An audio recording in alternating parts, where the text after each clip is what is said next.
Fala pessoal que faz circuitos com Rua, eu sou o Renan, vou dar uma explicada breve aqui como a gente pode usar o Solve para resolver sistema de equação aqui no MATLAB. Para quem não conhece, primeiro a gente começa escrevendo clear no MATLAB para limpar as variáveis que estão guardadas de outro programa executado anteriormente, para não confundir aqui, acontecer de confundir alguma coisa que você não queira.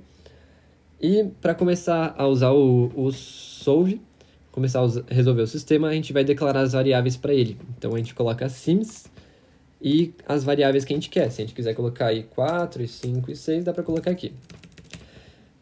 Beleza, agora ele sabe quais são as variáveis que a gente quer resolver. A segunda coisa que a gente faz é organizar as equações. Então eu coloquei aqui equação 1, equação 2, equação 3. E ele vai querer resolver essas três equações. E aí a gente organiza aqui, fala que essa variável EQ1 vai ser igual a essa equação aqui. Nota que tem que usar dois iguais para quando a gente quer falar de igualdade, né? A gente tem que falar, aqui está falando que esse lado da equação tem que ser igual a esse. Aqui a gente está atribuindo essa equação a essa variável EQ1. Então é assim que a gente diz para ele o que significa essa variável para ele resolver. Então a equação vai ser essa aqui e assim por diante. Para a gente resolver o solve, a gente poderia simplesmente fazer isso aqui, ó. Falar que para ele solve essas equações. Então a gente vai colocar a primeira equação, vírgula, a segunda equação, vírgula, a terceira equação e assim por diante. E se eu fizesse isso, olha o que ia acontecer, ele iria dar tudo em fração. Mas, para não dar em fração, a gente coloca um VPA aqui na frente. Daí, ele já vai dar em números decimais.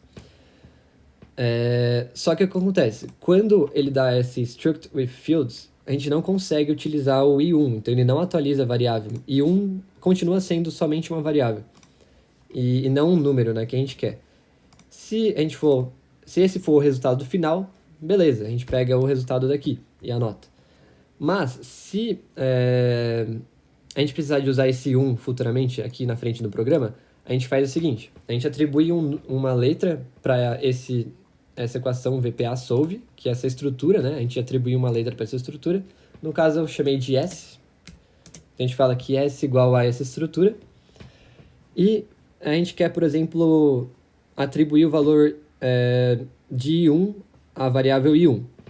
Então, eu vou falar que o i1 vai ser igual a S, que é essa estrutura, ponto, o que eu quero. Então, o i1 eu vou atribuir em i1 o i1 dessa estrutura. Fica confuso, mas é isso. Então, ele vai pegar esse número 0.05, e atribuir essa variável i1.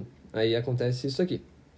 Ó, ele atribuiu cada valor que a gente quis aqui, né, nas suas variáveis i1. Então, aí, futuramente, se a gente quiser fazer...